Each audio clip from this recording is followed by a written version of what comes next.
O que há além da morte? Charles Webster Leadbeater. Visitas pouco antes da morte. Desejo dos moribundos. Há numerosos exemplos de que estas aparições astrais ocorrem quando o visitante está a ponto de morrer. Momento este em que naturalmente o corpo físico se acha em extrema debilidade e consequentemente é demasiado frouxa a sua retenção de partículas astrais.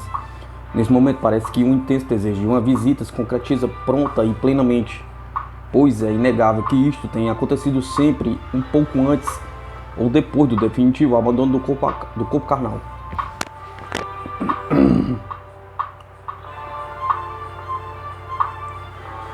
Se as condições físicas do moribundo forem tais que o impeçam de deixar o corpo antes do desenlace final, então logo que se veja livre, ele executará o desejo em que se fixou a sua mente. Mas nessa alternativa, o caso se enquadraria ao tipo genuíno das aparições que constitui o tema do nosso capítulo seguinte.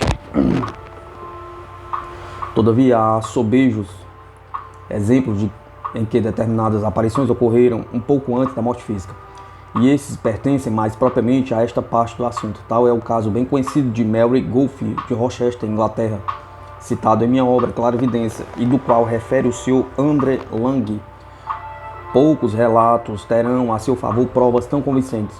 Não repetirei aqui a narrativa, mas em seu lugar apresentarei uma outra análoga, também de dupla e abundante verificação, e que extraio da obra Glimpses of the Supernatural, volume 2, do Dr. F. G. Lee.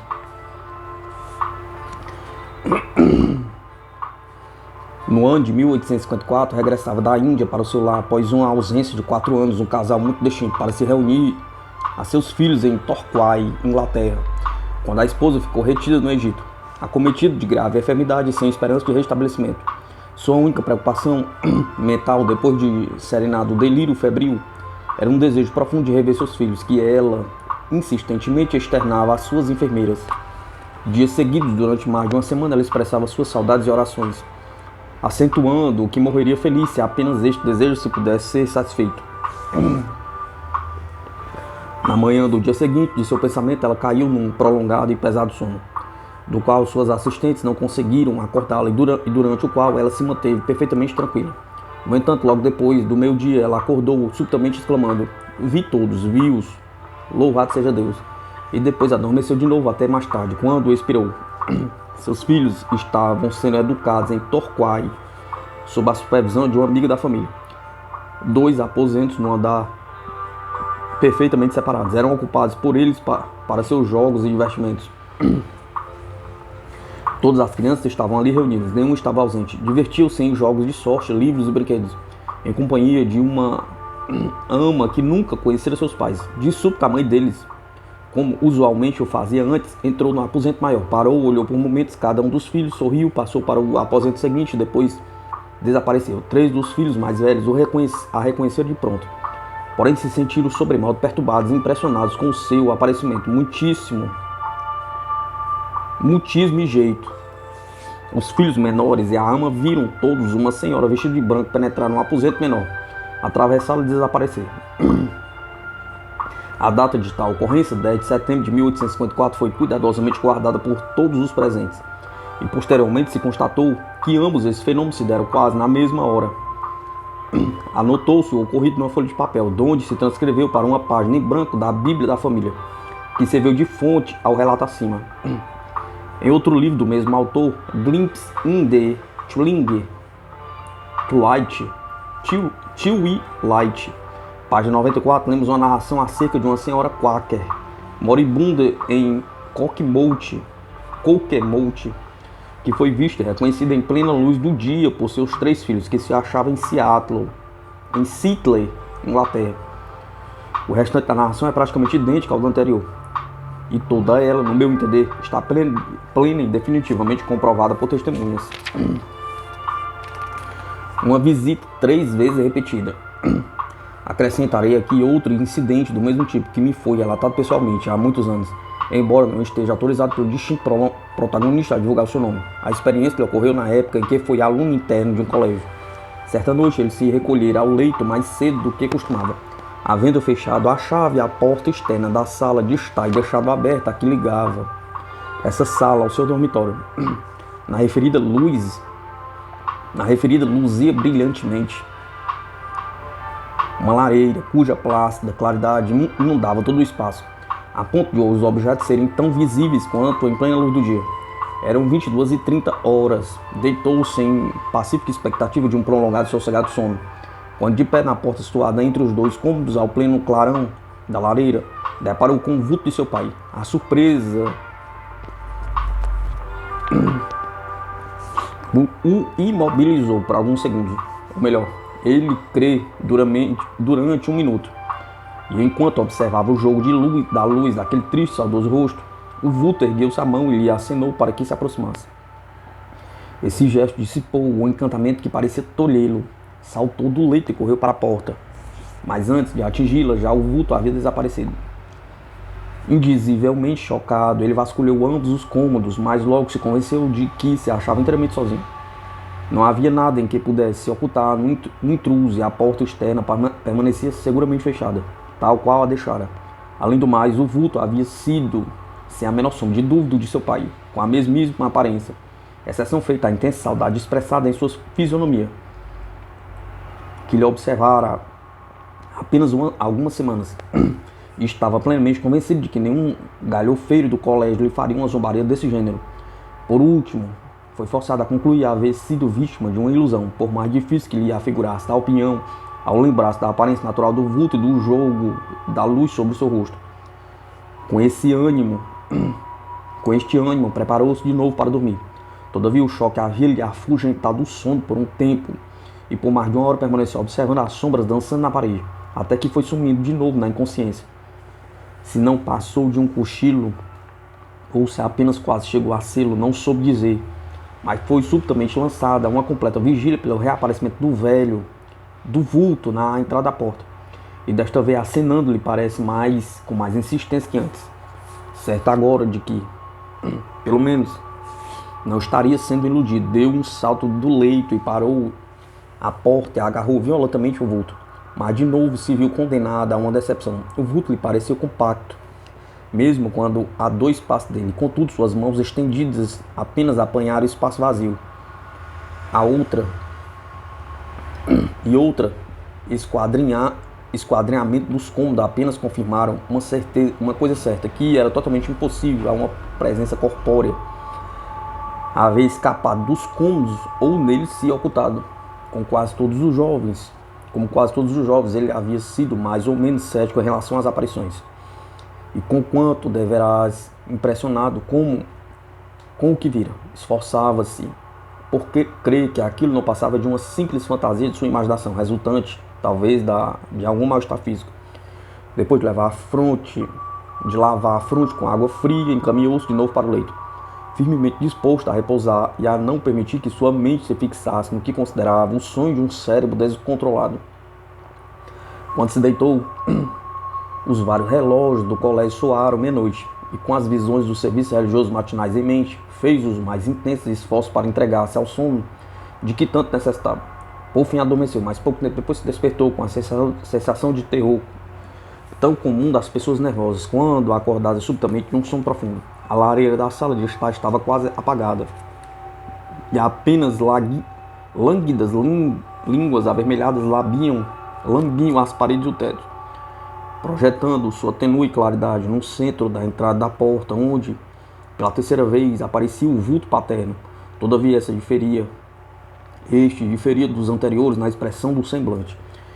Já não tão ansioso, porém antes pesarosamente resignado, e em lugar de lhe acenar para que se aproximasse, foi se afastando para trás, enquanto o jovem o contemplava com olhos espantados. Não se desvaneceu instantaneamente, como antes, mas pouco a pouco e sem apagar os contornos até perder-se na penumbra da parede. Sossegou-se então o estudante, olhou para o relógio que assinalava 1h50, demasiado cedo para levantar-se, e empreendeu uma viagem à sua casa, como havia resolvido à vista do caso. Pois seu pai, pastor de uma longínqua igreja rural, estava muito bem de saúde quando dele se despediu poucas semanas antes, para vir ao colégio. Desde então, não havia recebido notícia alarmante, mas profundamente impressionado como se achava antes as aparições e convencido de que nisso deveria haver algo de sobrenatural, creio que não poderia sossegar se não fosse averiguar pessoalmente se seu pai se achava vivo e são. Já não tentou adormecer. Ao romper do dia, comunicou seus temores ao diretor do colégio, que autorizou ir até a sua casa. Um dia de viagem acelerada lhe enfraqueceu algo a impressão que os acontecimentos da noite lhe produziram. Mas quando, ao cair do crepúsculo da noite, enveredou pelo bem familiar trilho em direção à casa, assaltou-lhe em vago pressentimento aziago, transmutado em violenta emoção ao ver as janelas fechadas, pois, apesar de já ser tarde, sabia que seu pai apreciava o crepúsculo e não acendia a luz enquanto não caísse a noite. Por algum tempo vacilou em bater a porta, porém, reunindo todas as suas energias, vibrou, aldrava e logo apareceu o mordomo, que há muitos anos servia na casa e conhecia desde criança. Pelo semblante do criado, compreendeu que havia alguma desgraça, o que lhe confirmou mesmo com as seguintes palavras: "Ah, senhorzinho, você chega demasiado tarde. Se ao menos tivesse vindo ontem à noite, sim", em resposta às suas perguntas horrorizadas. "Sim, o senhor foi." E quase as únicas palavras que proferiram depois que adoeceu eram para dizer quanto ansiava por vê-lo. Foi às 22 horas de ontem que ele sofreu o primeiro ataque. E quando meia hora após poder falar, a primeira coisa que disse foi: "Chame meu filho, preciso ver meu filho mais uma vez." Respondemos-lhes que ao romper do dia mandaremos um mensageiro buscá-lo. Porém, parece que ele mal nos ouviu, pois caíram numa espécie de transe. Depois, às 15 para meia-noite, ergueu-se por alguns momentos, mas para dizer tão somente: "Quanto desejo ter meu filho aqui." E depois, novamente, um instante antes de sua morte, a 1h50, ele abriu os olhos e pareceu conhecer-nos a todos, embora se sentisse demasiado fraco para falar. Mas assim mesmo sussurrou: "Estou partindo, gostaria de ter falado a meu filho mais uma vez, mas não viverei até vê-lo agora." E logo após, ele expirou tão pacificamente que parecia entregar-se apenas a um tranquilo sono. Tal foi a primeira experiência de nosso amigo sobre a vida do plano hiperfísico, uma experiência do tipo não comum. Conquanto uma espécie constituía um exemplo raro e impressionante. De qualquer modo, não é difícil crer na observação do narrador, de que tal experiência lhe produziu uma impressão que o tempo jamais apagará e que lhe tem marcado toda a sua vida. Quantos de nós não tem mudado profundamente de caráter pela influência de um vislumbre deste outro mundo? Aliás, tão próximo de nós, embora velado a nossos olhos, poucos são os que se atrevem a falar destas coisas numa época de tanto ceticismo. Porém, os que se dão ao trabalho de indagar na intimidade de seus amigos verão com surpresa que essas experiências desse gênero são muito mais frequentes do que se pensa. Há 70 anos, quando o ceticismo era mais rompante do que hoje, as ideias espiritualistas não se achavam tão difundidas, Lord Linton escreveu em sua obra uma história singular.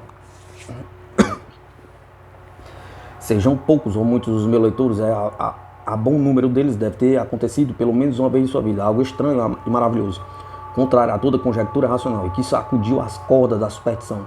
Talvez haja sido um sonho inesperado, um pressentimento ou um aviso, porém, em relação a estes leves e vagos indícios do reino das maravilhas, das surpreendentes aparições de fantasmas, da frequência de doenças nos aposentos, creio que a maioria das pessoas de idade avançada, embora cultas, civilizadas e céticas, como a época em que vivem, tem experimentado pessoalmente ou ouvido relatos das pessoas incontestavelmente verazes, fenômenos que não solucionam os que deles caçoam, nem a filosofia os explica satisfatoriamente. Afirmo que estes fenômenos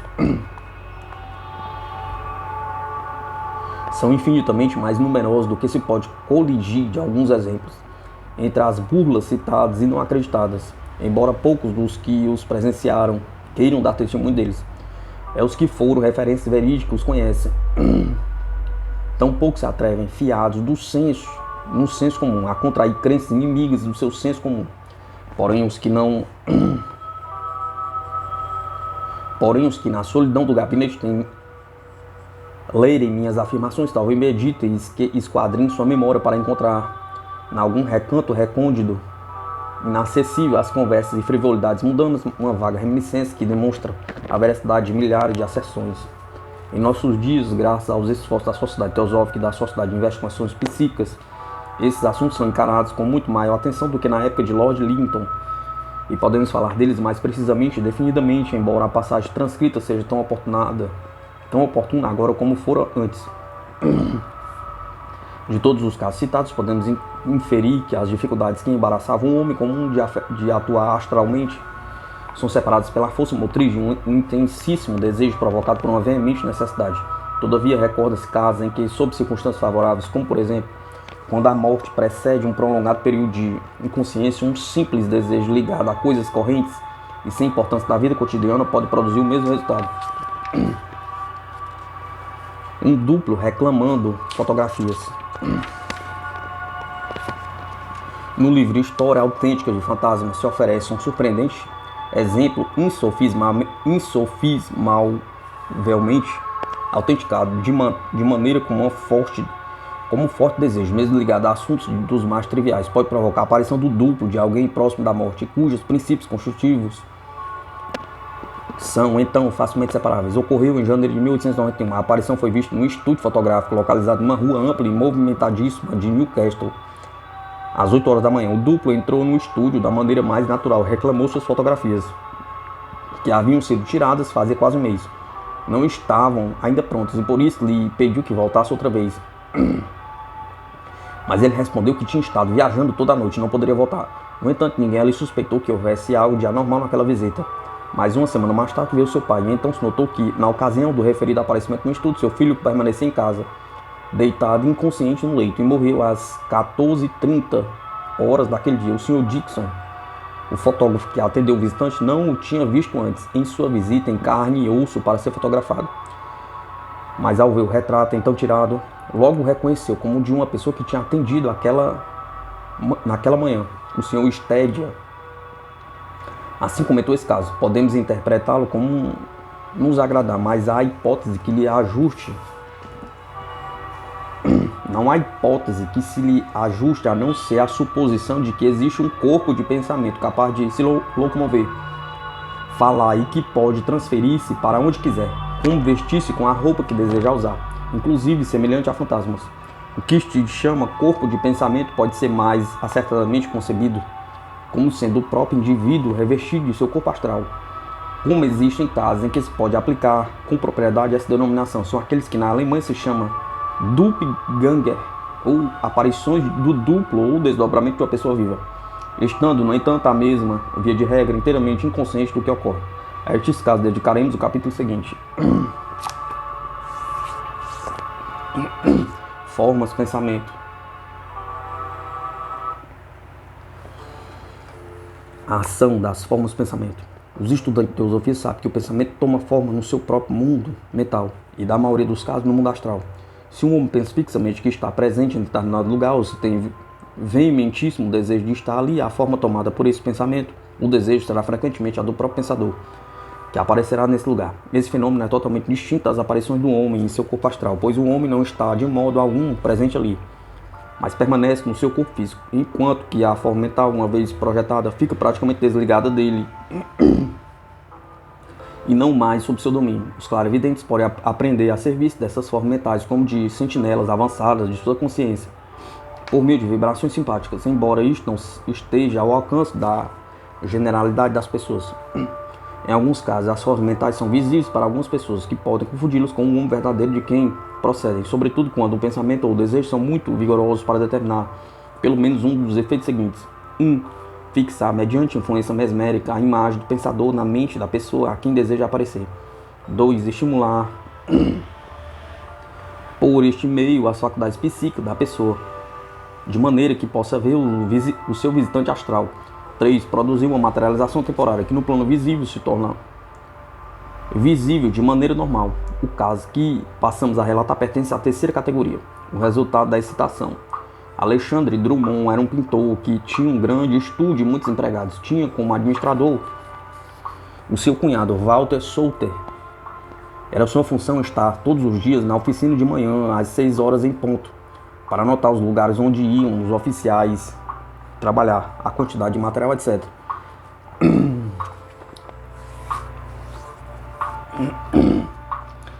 Nesta tarefa ajudava a senhorita Drummond.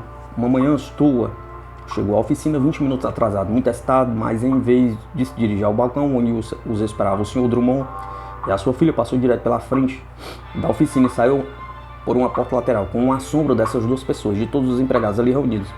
Após 20 minutos, tornou a entrar tão excitado como anteriormente, dizendo que tinha dormido mais do que costume, sem ter despertado antes das 6h20 e temeroso de chegar tarde, pois era pontual em suas obrigações e por isso viera correndo de sua casa, que distava 1 milha dali. O Sr. Drummond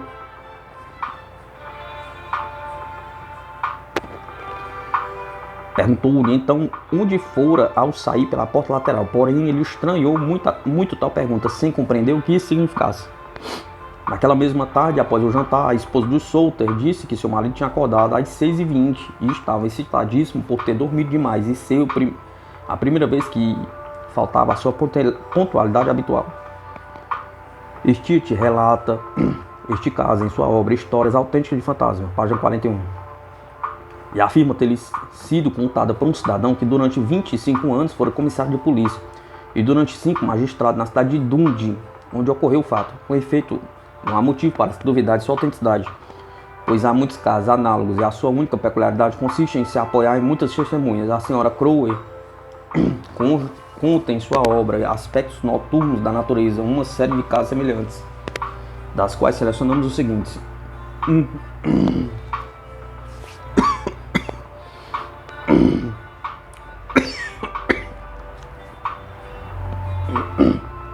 Desdobramento de Tripling.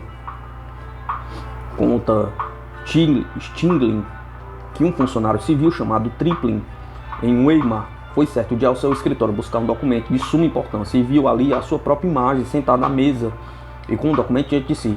Surpreso, voltou à casa e disse à criada que fosse ao escritório. De lá trouxesse uns papéis que estava sobre a mesa. A criada viu a imagem, porém supôs que seu amo tivesse ido ao escritório por um outro caminho, chegando antes. Neste caso, parece que sua mente precedeu o seu corpo. 2. O secretário do xerife. O xerife de Frankfurt mandou seu secretário realizar uma diligência. Logo em seguida, o xerife o viu voltar, entrar na sala e apanhar um livro. Porém, ao perguntar-lhe por que voltara, a imagem desapareceu e o livro caiu no chão. Era uma obra de Linneu. Quando o secretário voltou à tarde, o xerife foi interrogado sobre a sua missão. Ele disse que durante a sua ida havia encontrado um amigo com quem discutir acaloradamente um ponto sobre botânica e teve veemente desejo de ter em suas mãos a obra de Linneu referente à matéria. 3. Frequentes desdobramentos.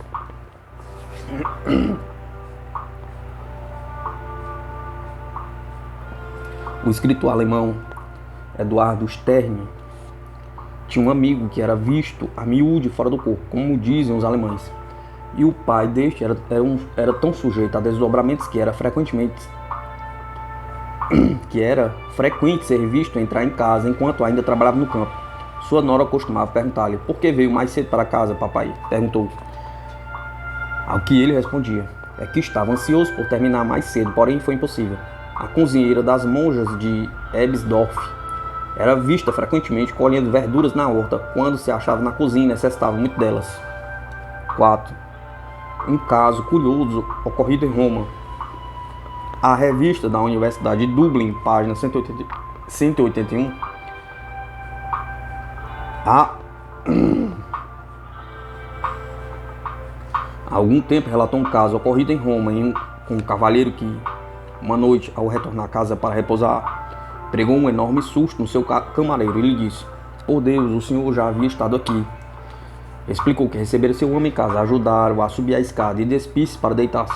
Surpreso com as afirmações, o camareiro foi com este ao dormitório e, embora não visse roupa alguma, notaram na cama e disse de que alguém tinha se deitado nela. Além de que no teto se percebia um sinal, como o da passagem de uma corrente elétrica. A única coisa que o cavaleiro se recordava relativamente naquele estranho acontecimento foi que durante sua ausência teve um excesso de enfado e caiu em profundo devaneio, e por um instante se esqueceu de que não estava em casa. Este último caso é verdadeiramente notável e pode ser suspeito como exagerado quanto ao cavaleiro ter sido despido. E também no que se refere ao estranho sinal no teto. Todos estes são exemplos evidentes de formas mentais, posto que em cada um deles o homem estava consciente no corpo físico. na hora da sua aparição distante do corpo. Desdobramento de um sacerdote. Eu mesmo experimentei certa feita um caso de explicação análoga aos acima referidos. Exercia eu a função de vigário de uma paróquia rural, quando, em consequência de um acidente, fiquei muito enfraquecido para desempenhar os pesados ofícios dominicais, que me cansavam demasiado. Nos serviços finais, sem dúvida, eu estava ansioso por um repouso assim que os terminasse, embora não me recorde nitidamente da ideia dominante. De qualquer forma, quando, por último, me dirigi para a sacristia, fiquei estupefado ao achar-me já instalado ali, e ocupando a única cadeira que havia na saleta. A imagem exatamente como eu, como sopreliz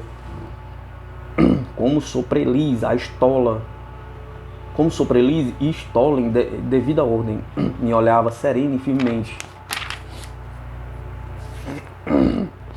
Aconteceu-me isto antes de conhecer os ensinos teosóficos, de modo que eu precisaria de uma preparação suficiente para explicar-me aquele fenômeno.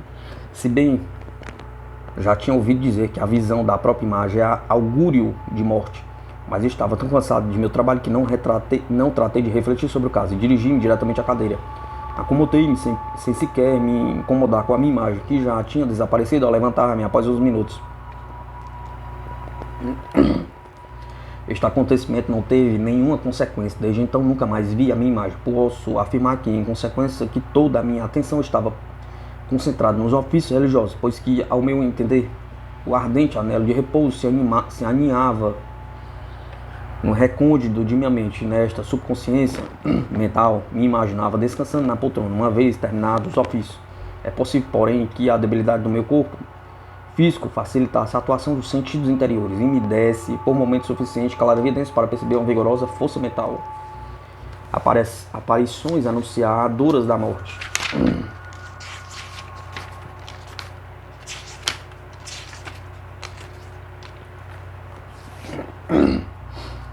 Os motivos das aparições. O que foi exposto a respeito das aparições astrais imediatamente antes da morte convém também às verdadeiras aparições, ao passo que, em geral, estão justificados e são de grande peso os motivos determinados dos esforços do defunto para mostrar-se visivelmente. Há casos em que tais motivos parecem frívolos e inadequados, mas igualmente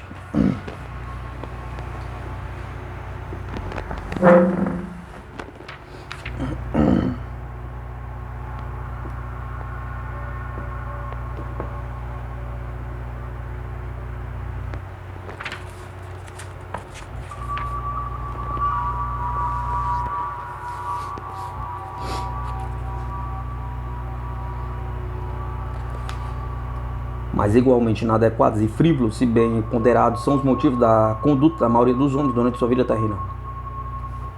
No comum, propendem a satisfazer paixões levianas ou capricho do momento, a sobrepujar o competidor ou se mortificar e vingar do adversário, com perda de tempo e esforço que, se devidamente aproveitado, não só beneficiariam os demais, mas também acelerariam a sua própria evolução. Custa-nos compreender a necessidade de muitos homens já adultos, não fossem os numerosos exemplos de que diariamente temos notícia. Assim, pois, não é de admirar que os homens que se portaram mente capitamente durante a vida terrena persistam em sua conduta depois da morte, pois já sabemos que a separação do corpo físico em nada altera o caráter do homem. A maioria dos casos de aparições verdadeiras é motivo pelo desejo de pessoas em comunicar a sua morte a entes queridos, a volta de um oficial. Um exemplo impressionante dessas aparições foi a do capitão Germain Whitcroft,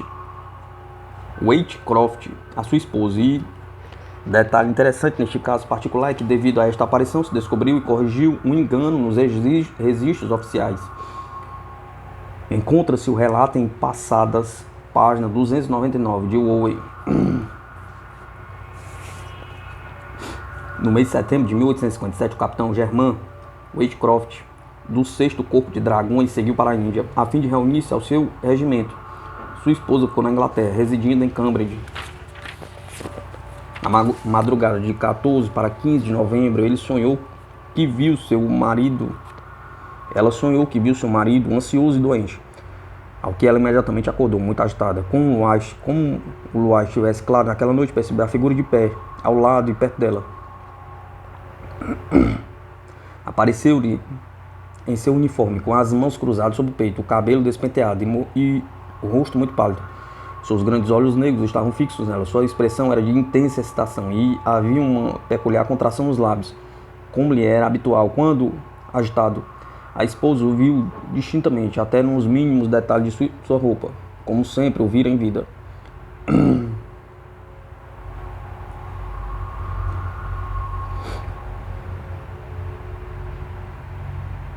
E lembra-se haver distinguido entre suas mãos a brancura do peito da camisa, mas manchado de sangue. O vulto parecia curvar-se de dor e fazer esforços para falar, mas em vão. Segundo ela, permaneceu ali cerca de 1 minuto e desapareceu. Seu primeiro pensamento foi certificar se estava realmente acordada. Para constatá-lo, esfregou os olhos com o lençol até convencer-se da realidade do fato. Ao seu lado dormia seu sobrinho, sobre quem se inclinou para ouvir o ritmo respiratório e ter nova prova de que não sonhava. Mas é preciso acrescentar que ela não dormiu mais aquela noite. Na manhã seguinte, contou à sua mãe que lhe acontecera, assegurando que o capitão Waycroft estava morto, ou pelo menos gravemente ferido. E tão firme foi a sua convicção sobre este particular, embora a aparição não tivesse manchas de sangue no uniforme, que desde aquele dia se retraiu de todas as visitas e reuniões. Alguns dias depois, um amigo convidou-a para a reunião de modas, ocasião oportuna para estrear um formoso casaco de seu marido em Vara de Malta. Porém, ela recusou formalmente o convite, dizendo que, como ignorava se era casado ou viúva, queria abster-se de toda a reunião até haver recebido uma carta de seu marido com data posterior a 14 de novembro. Efetivamente, numa segunda-feira de 1857, foi recebida em Londres um telegrama oficial participando a morte do capitão Waycroft em operações de guerra em Lucknow, no dia 15 de novembro. Essa notícia, publicada pelos jornais matutinos, chamou a atenção do procurador Wilkinson, encarregado dos negócios do capitão.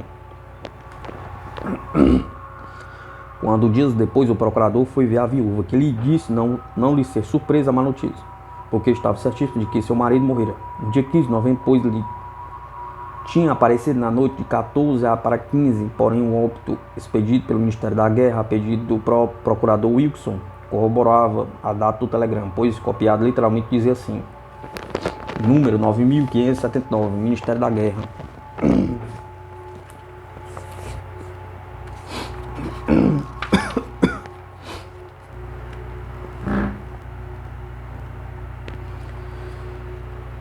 de janeiro de 1858. Certifico que, segundo o que constam os arquivos deste ministério, o capitão Waycroft do 6º Batalhão de Dragões morreu no campo de batalha a 15 de novembro de 1857. Enquanto o procurador se achava em dúvida quanto à exatidão da data, sobreveio um incidente notável que fez desvanecer toda a incerteza. Wilkinson visitava um amigo que era dotado de excepcionais aptidões mediúnicas, cuja esposa tinha a faculdade de ver as aparições, embora se soubesse disto os amigos íntimos. Como não estou autorizado a publicar seus nomes, chamá-los de senhor e senhora Z. O procurador referiu-lhes como um acontecimento maravilhoso e a visão tida pela viúva do capitão e descreveu a figura do aparecido. A senhora Z voltou-se então para o marido, rapidamente disse: deve ser o mesmo que eu vi na tarde em que estávamos na Índia, e você desenhava um elefante com um coxim coberto no lombo. O senhor Wilkinson nos descreveu exatamente, com o uniforme de oficial britânico, as mãos cruzadas sobre o peito e a atitude de inclinar-se penosamente para adiante. A entidade, acrescentou a senhora Z, dirigindo-se ao procurador, apareceu precisamente atrás de meu marido e parecia olhá-lo sobre o ombro esquerdo. Vocês conseguiram alguma comunicação? Perguntou Wilkinson. Sim, conseguimos por meio de meu marido. Recorda-lhe o que ele disse? O que lhes disse? Que tinha morrido na Índia naquela mesma tarde, com uma bala no peito, acrescentando todavia que não tinha sido enterrado o seu cadáver. Quando aconteceu isso? Perguntou. Pelas 21 horas, há algumas semanas atrás, porém não me recordo a data exata. Não poderia você recordar algum pormenor que nos ajudasse a precisar da data? Perguntou. A senhora Z refletiu e depois disse: não recordo, a não ser que meu marido estava desenhando e eu conversava com um amigo que tinha vindo ver-nos. quando fomos interrompidos por uma criada que me trazia a conta de uma partida de vinagre alemão que eu trouxera, para parecer melhor do que o inglês, por parecer melhor do que o inglês, segundo deduzi da amostra que tinha. Pagou a conta no ato? Perguntou. Sim, entreguei o dinheiro na mão da criada. Foi passado o recibo? Perguntou. Parece-me que sim, tenho lá em cima e logo veremos. Isso veio confirmar o convencimento da viúva sobre o dia da morte de seu marido. Impressionou tão profundamente o procurador que este foi procurar os senhores Cox e Greenwood, oficiais do Ministério da Guerra, para perguntar-lhe se não teria havido um equívoco na data do óbito. Porém, não encontraram nenhum indício desta inexatidão. A morte do capitão Waycroft foram notificados em 2 comunicados diferentes de Sir Colin Campbell, e em ambos a data coincidia com a do telegrama. As coisas ficaram neste pé até que, em março de 1858, quando a viúva do capitão Waycroft recebeu uma carta do capitão do batalhão ferroviário, escrita nas proximidades de Lucknow, em 19 de dezembro de 1857, no qual lhe comunicava que o capitão Waycroft tinha falecido no ataque de Lucknow, à frente de seu esquadrão, não no dia 15 de novembro, como equivocadamente disseram os senhores Colin Campbell, e sim na tarde de 14. O capitão C, que estava nessa ocasião ao seu lado, o viu cair morto. Matou uma bala de metralhadora que entrou em seu peito sem deixar sinal, e enterraram seu cadáver em Silwolsha,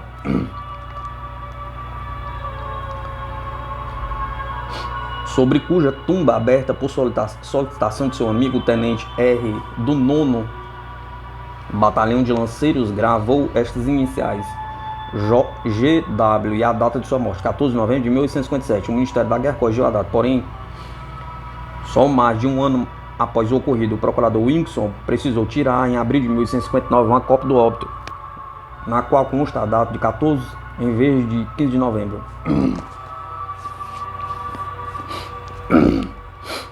Este interessante relato nos é dado por Owen em sua obra Nos Limites do Outro Mundo, e diz que lhe deram as próprias pessoas que estiveram envolvidas nele. A viúva do capitão Waycroft acedeu amavelmente em examinar e corrigir o manuscrito original, e me permitiu ver uma cópia da carta em que o capitão se dava pormenores da morte de seu amigo. O procurador Wilkinson também examinou o manuscrito, sem encontrar nele nada que contrariasse a verdade dos fatos. A parte relativa à senhora Z, ouviu dos lábios da mesma senhora, e portanto tomei todas as precauções para garantir a sua autenticidade. O termina dizendo que este caso é talvez o único em que a aparição que o vulgo chama fantasma permitiu retificar um erro de data nos dados do comandante em chefe no certificado expedido pelo Ministério da Guerra. Não se pode objetar que o relato da viúva e sua amiga Z houvessem sugerido a esta a visão da mesma figura, porque a senhora Waycroft estava nessa ocasião em Cambridge, a senhora Z em Londres, e até umas semanas depois não soube a última do que acontecera a primeira. Os que para tudo acham ser mera coincidência devem ter em conta neste caso a tríplice atuação do capitão Waycroft, ao aparecer simultaneamente com um aspecto idêntico à sua mulher e à senhora Z, na hora em que morria no campo em Lucknow. Transcrevi este caso como o primeiro exemplo de aparições anunciadoras da morte, não só pelo rigor de sua comprovação, segundo afirma Owen, como também porque oferece diversos pontos de estudo. Notamos que o capitão pode aparecer facilmente aos sensíveis esposos Z, enquanto acordados, a passo que, para influir na mente da esposa, foi preciso esperar que ela dormisse. O capitão morreu na Índia à tarde, que corresponde com a manhã na Inglaterra, de modo que já fazia umas 10 horas que estava no plano astral quando apareceu em Londres. E pelo menos umas 3 ou 4 horas antes foi capaz de aparecer a sua mulher em Cambridge. E depois de realizar seu esforço, conseguiu impressioná-la, não só enquanto dormia, mas também depois de desperta. Faltam provas demonstrativas se neste caso houve ou não materialização. Solicitude fraternal.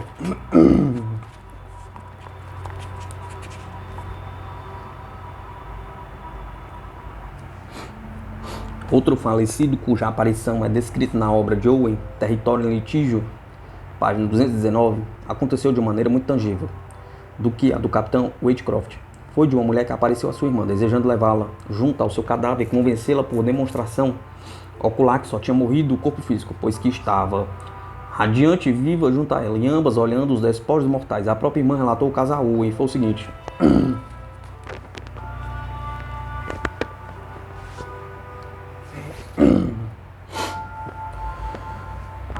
uma irmã da senhora Ellie, chamada Esther, recém-casada, foi com seu marido à Califórnia. Passada algumas semanas sem receber notícias, a senhora Ellie sonhou que sua irmã se aproximava de sua cama e lhe dizia: Cecília, vem comigo à Califórnia. A senhora Ellie respondeu que não era possível deixar seu marido e seus filhos para empreender uma tão longa e fastidiosa viagem. Porém, a Aparecida lhe replicou: dentro de pouco estaremos ali. Amanhã cedo já estará de volta. Em seu estado de sonho, não pareceu a senhora Ellie impossível a viagem proposta. Assim, levantou-se da cama e, agarrando-se à mão de sua irmã, ambas se elevaram pelo espaço até descerem perto de uma casa humilde de tosco aspecto, muito diferente da em que supunha estivesse vivendo sua irmã, no país onde fora com seu marido em busca de fortuna. As duas irmãs entraram e Cecília reconheceu o seu cunhado vestido de luto e extremamente aflito. Esther a conduziu depois para um aposento no meio do qual estava o seu cadáver, já colocado no ataúde. A senhora Ellie olhava alternativamente muda de assombro o corpo morto e a brilhante, inteligente e vívida forma que a guiara até ali. Aos seus olhares interrogativos, a aparição respondeu dizendo: sim, minha irmã, este corpo era meu, porém a cólera se apoderou dele e eu estou no outro mundo. Quis adverti-la para que não fosse surpreendida com a notícia de minha morte ao recebê-la. Pouco depois, a senhora Ellie notou que estava novamente no ar e, depois de atravessar um vasto espaço, encontrava-se novamente em sua alcova. Os dois casos citados são, sem dúvida, aparições posteriores à morte e demonstram concludentemente a supervivência do homem com todas as suas qualidades anímicas. No entanto, nenhum nem outro caso indicam materialização e, portanto, as aparições não puderam ser visíveis aos olhos físicos. A volta do Grummet. Este caso nos dá o exemplo de uma materialização suficientemente ativa para tocar uma campainha e manter uma conversação. É relatada na obra Vislumbres do Crepúsculo, do Dr. Lee, que assevera ser irrefutável, pois foi comprovada por fastidiosas indagações.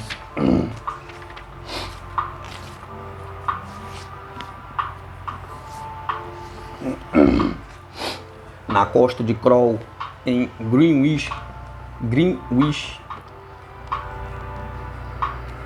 vivia a senhora Hammond, que entre os seus serviçais tinha uma senhora chamada Potter, com um filho de 15 anos, que havia desertado da fragata Doris, de que era grumete. O capitão, comovido pelas súplicas da mãe, admitiu novamente na tripulação, não sem repugnância. E então a viúva deixou o emprego na casa da senhora Hammond para casar-se novamente. O que o filho não soube por estar viajando na ocasião. Na noite de 8 de setembro de 1866, a senhora Hammond ouviu bater na porta da rua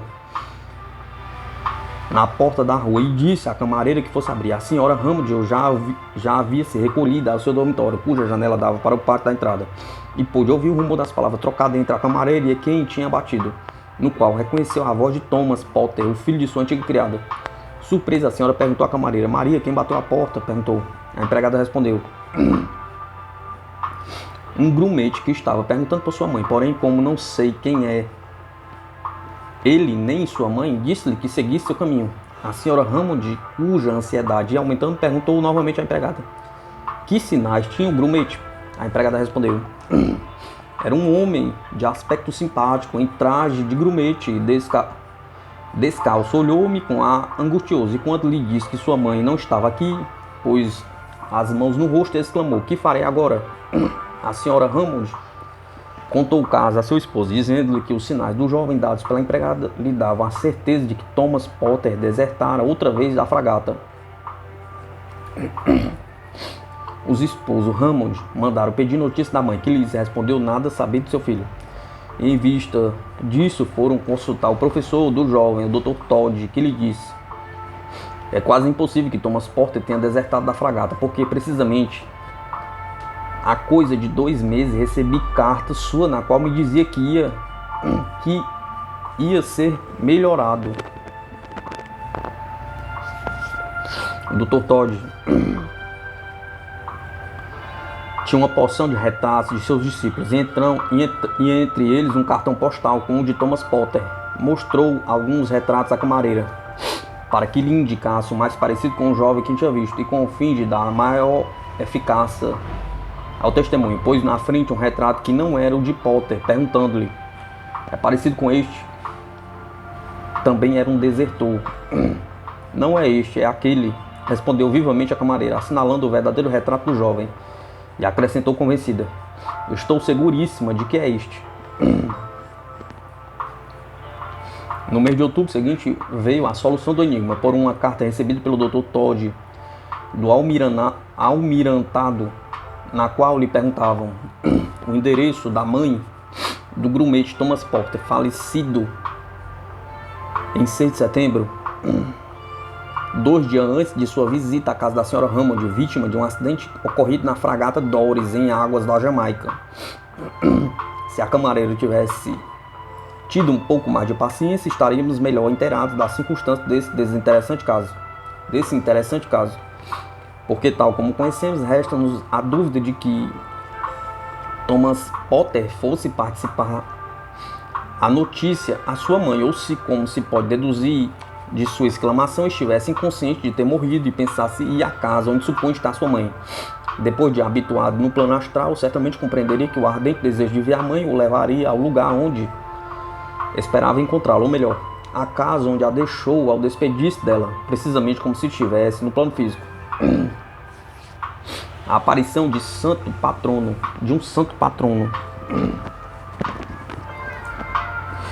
Vejamos um outro caso, igualmente interessante, de um filho que avisa seu pai a haver morrido de repente.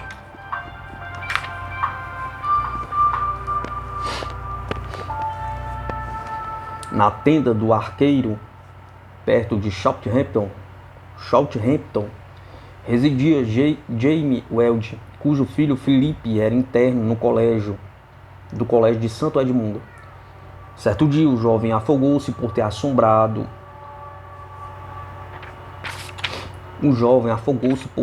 só sobrado a barca que ele remava. E o Dr. Cox, diretor do colégio, foi na manhã seguinte pessoalmente levar a triste notícia ao pai. Ao entrar o Dr. Cox no escritório do Dr. Eld, encontrou-o desfeito em lágrimas. Este, levantando-se da cadeira e pegando na mão do diretor, disse-lhe: não é necessário, caro senhor, dizer-me o que o traz aqui. Já o sei, Felipe morreu. Ontem caminhava eu com minha filha Catarina, em pleno dia, pelo passeio da estrada de pedágio, quando Felipe nos apareceu. Estava de pé no meio do caminho, com outro jovem vestido de preto ao seu lado.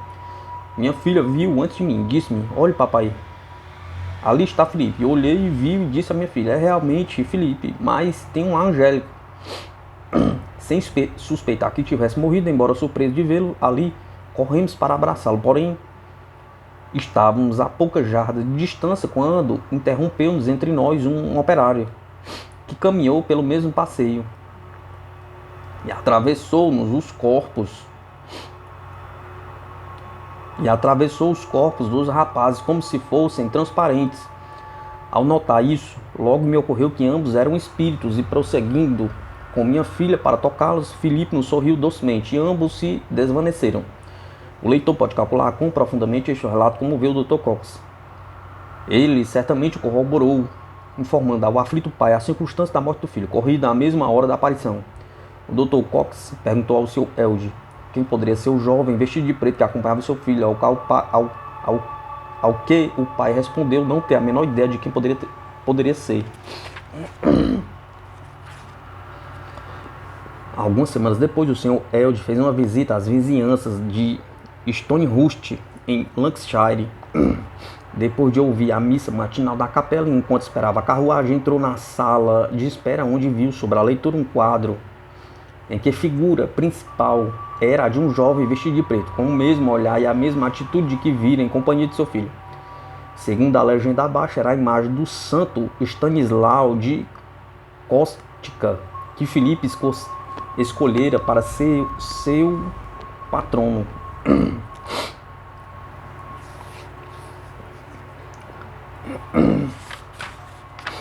Dr. Lee acrescenta neste relato o testemunho dos que eles se referiam, assim como várias cartas escritas por pessoas conhecedoras do caso. A aparição de Filipe a seu pai e irmã no mesmo momento, ou um pouco depois de sua morte, tem analogia exata com outras centenas do mesmo tipo. No entanto, difere completamente do caso do espírito de Thomas Porter. O seu espectro se materializou, e o de Filipe não, pois, do contrário, além do pai e da irmã, teria visto também um indivíduo que atravessou a estrada. Os dois primeiros, em virtude da profunda simpatia que os ligava ao morto,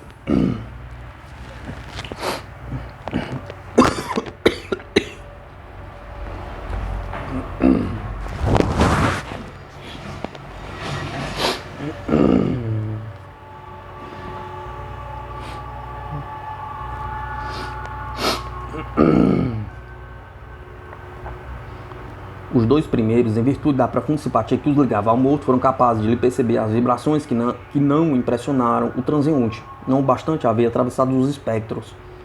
Pode-se comparar este caso a outros análogos, como por exemplo o da promessa do Major, publicado há alguns anos no meu livro O Perfume do Egito, em que o espírito do Major foi visível a seus amigos, mas não aos marinheiros que não o haviam conhecido em vida.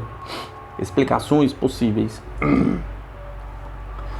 O verdadeiro insólito no caso anterior é a presença junto ao defunto de outro espectro, cuja identificação impossível de se conseguir naquele momento a facilitou depois a imagem do santo patrono de Filipe. A presença deste segundo personagem pode ser explicada de diversos modos, porém não é fácil determinar-se o verdadeiro. Em primeiro lugar, o acompanhante pode ser mesmo o santo Stanislau de Kostka, que estivesse por sua própria vontade detido no plano astral, com o objetivo de auxiliar os seus devotos, e neste caso nada mais lógico do que a sua permanência ao lado de Filipe. Embora isso seja possível, não é, no entanto, provável, pois o santo Stanislau de Kostka morreu há muitos anos e parece inverossímil que um homem de sua categoria se detivesse tanto tempo no mundo astral, não bastante haver morrido moço, pois precisaria para isso de uma inconcebível força de vontade, além de um conjunto de circunstâncias quase impossível de reunir. Ao homem de vontade enérgica e vida depravada é possível permanecer dilatado tempo no mundo astral, porém não há alguém de natureza tão delicada, terna, pura e devota como o famoso jesuíta que nos pinta os seus biógrafos. Outra explicação que pode ser dada para o espectro do santo é a de uma forma mental engendrada voluntária ou involuntariamente pelo próprio Filipe, que, conforme veremos mais adiante, tem sucedido em vários casos.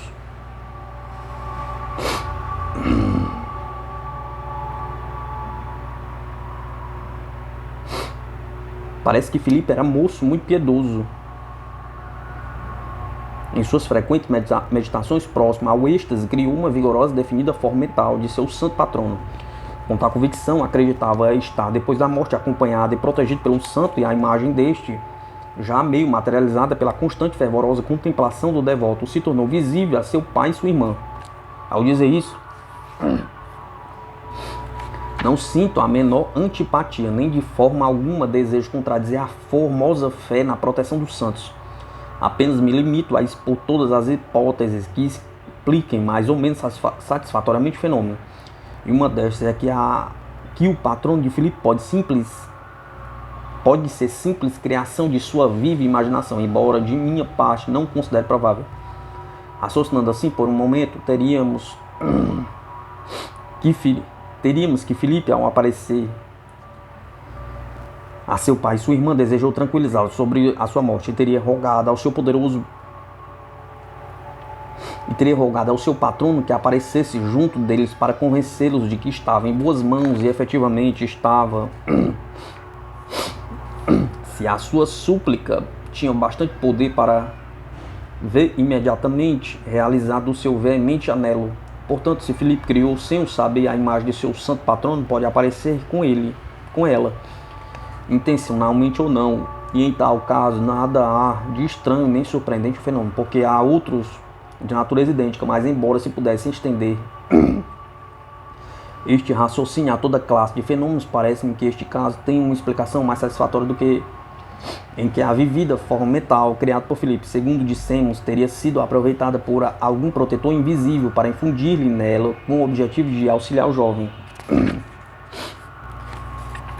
Sucede muitas vezes que a corte de protetores, embora invisível, não encontra meios mais apropriados para prestar auxílio eficaz às pessoas comuns do que se servindo de seus preconceitos e preocupações religiosas, isto é, infundindo-nos nas formas mentais engendradas por essas pessoas e atuando nelas, por ser este o único modo pela qual sua ação pode ser bem recebida e não suspeitosamente repelida.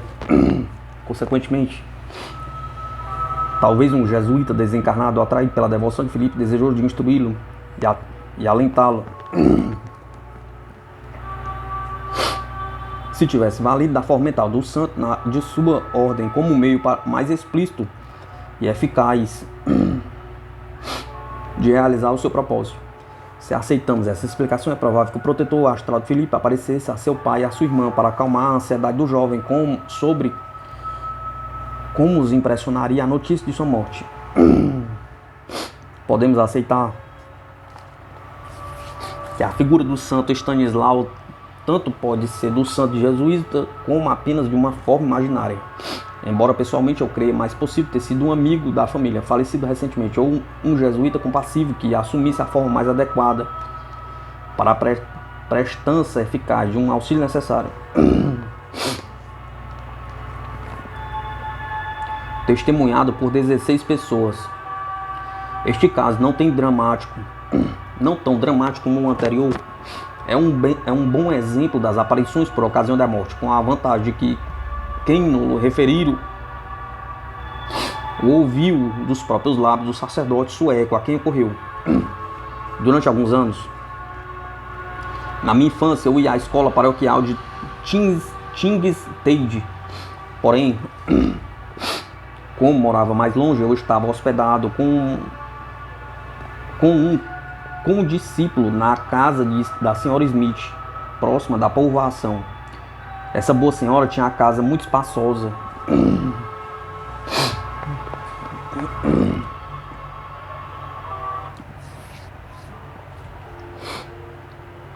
e ganhava a vida aceitando hóspedes pensionistas, nas quais havia uns 16 na época em que me refiro. A senhora Smith exercia também a profissão de parteira e estava a miúde, ausente.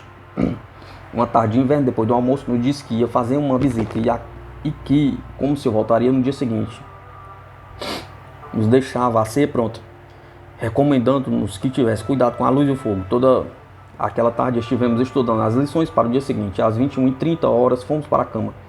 Fechamos a porta do dormitório e apagamos a luz, porque o fogo da lareira bastava para iluminar o aposento. E entabolávamos na cama uma conversação, quando de repente vimos um homem alto, de meia idade, com aspecto de lavrador, vestido no seu traje usual, e com um grande emplasto branco na perna esquerda e outro do lado esquerdo do peito. Meu companheiro tocou-me com o cotovelo e disse-me: "Que homem horrível é este?" Fiz-lhe sinal para que se calasse e ambos ficamos vigiando silenciosamente. O homem nos olhou por alguns instantes e depois principiou a passear pelo dormitório, fazendo seus passos um ruído arrastado, como se andasse sobre a neve. Encaminhou-se até a cômoda e, depois de abrir e fechar as gavetas em atitude de buscar algo, pôs-se a assoprar suavemente as brasas da lareira para aquecer as mãos. Em seguida voltou para junto de nossa cama e ficou olhando novamente. Então pudemos observar através de sua figura os móveis à distância, até que por fim a aparição se desvaneceu. A estranheza do caso nos deixou intranquilos e nervosos. Porém não deixamos a cama e dormimos finalmente. A porta estava ainda fechada quando nos levantamos pela manhã. Ao contarmos aos 16 hóspedes o acontecido, Todos nos disseram que também tinham visto o mesmo espectro em seus respectivos aposentos, não bastante estarem fechadas as portas. Além disso, alguns dos pensionistas que residiam ali há muito tempo asseguraram que o espectro era do marido da dona da casa, um sujeito folgazão, que por não servir para nada vivera sempre à custa da mulher. Tão estranha coincidência levou alguns hóspedes a se informarem se os vizinhos tinham também visto a aparição. Souberam que efetivamente naquela mesma noite, depois das 21 horas, o espectro esteve numa herdade distante cerca de 2 milhas, perguntando se o deixariam passar ali à noite. Mas como lhe respondessem que não havia lugar, foi a herde vizinha mais próxima. Os indagadores descobriram as pegadas do notivago na neve e, guiados por elas, encontraram um tamanco e alguns metros além o cadáver daquele mesmo homem, meio sepultado sob um monte de neve. Ao examinar o cadáver, perceberam que a perna esquerda e ao mesmo lado, no peito, haviam aderido grandes pedaços de neve, precisamente os mesmos lugares onde tinham observado que lhes parecerem plástico branco sobre as roupas. Embora eu fosse então criança, a impressão que recebi me foi tão profunda que nunca se me apagará da memória enquanto eu viver.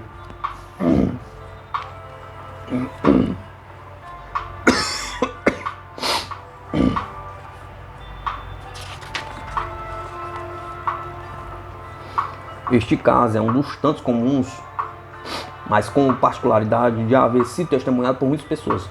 As probabilidades seriam de uma materialização parcial, pois é impossível que alguém houvesse sugestionado hipnoticamente tão grande número de pessoas, por certo, de temperamentos diferentes.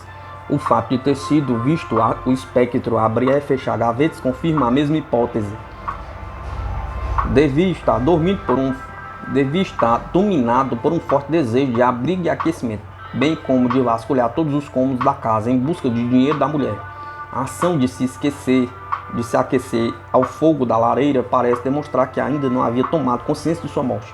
Com efeito, não sabemos se no momento da aparição já estava morto ou apenas entorpecido, como comumente sucede à morte pelo frio. Convém advertir que seguiu o costume geral dos espectros de aparecerem com todas as características do seu corpo físico, e, portanto, com os conglomerados de neve nas roupas, além do ruído próprio do calçado pisando sobre flocos de neve. Não é fácil compreender como um homem tão vulgar cuidasse tão conscientemente destes pormenores em semelhantes circunstâncias, e tampouco não estivesse ansioso por influir nos meninos, mas limitou-se apenas a olhá-los com curiosidade para ver quem eram, ou se poderiam servir em algo. Entretanto, há muitos outros casos demonstrativos de quando o morto está poderosamente possuído de uma ideia. Pode aparecer inconscientemente, e assim cabe supor que a morte pelo frio tivesse influído muito eficazmente na mente deste infeliz errante. O que há além da morte? Charles Webb Leadbeater.